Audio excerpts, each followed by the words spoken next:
So the fact that somebody like me can build a fully operational enterprise product is miraculous. So and that could not vibe coding or whatever they exactly. I am vibe coding this on base 44, which means I don't need DevOps, I don't need AWS, I don't need an engineer. Now, at some point I may, right? I may pull it off of that platform because it becomes too complex. But it is extraordinary to be able to build, test, and deploy this thing entirely using my own creativity. I mean, there's literally, I know some technical stuff so I can help the AI find some problems, but fundamentally, somebody else is coding this and that somebody else is an AI.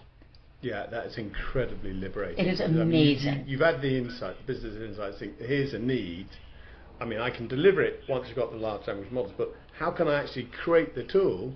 Right. That in itself is being made possible by the existence of brilliant large language models. So I am really astounded by the degree to which vibe coding, and in particular these platforms that really do make it possible for lay people to create products, have freed people like me who have been like, I've had this repository of ideas for years. Like, I've had so many startup ideas that were all technological that I could not execute on because I didn't have seed funding or an engineer in my pocket. So I just want to say that because what I'm building is, I think, a very interesting product, but that I can do it at all is really what's earth-shattering. Well, I think what you've done is fantastic, inspirational, because I just love the fact that, as you said, you're not a coder. No, not at all. But you knew there was this need, and you thought, well, actually, large language models can help address this need.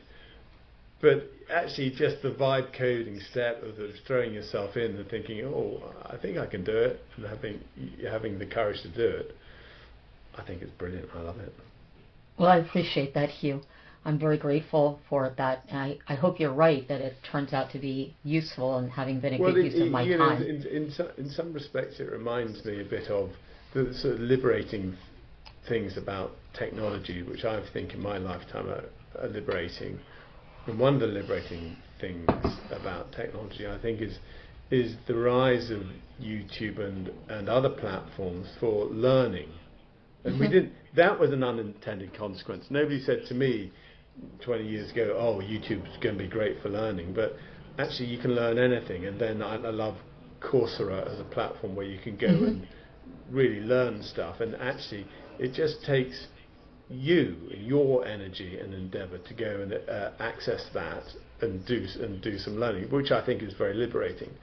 I think in some parallel way, this vibe coding is also very liberating. You've got an idea for a product or a service, you can go and create it. I mean, I really do feel like I have been given a second life in a certain kind of way, because I have been a kind of frustrated product person my whole life, or a frustrated, not any kind of product, like I'm not an inventor of devices, but I have always had all these ideas for how to deliver something with using digital technology, and I've always been frustrated in being just thwarted in any attempt to get anywhere with it. And so this has been it's just extraordinary to be able to sort of disgorge my brain into this tool and have it create something that actually, it is my idea manifest. It's amazing. I think that's the order of magnitude of what you're saying. It's so liberating. Yeah. It's given you a second life, and that's brilliant. So, well, thank you very much, Amie. That's been great, and and I wish you much luck with your second life.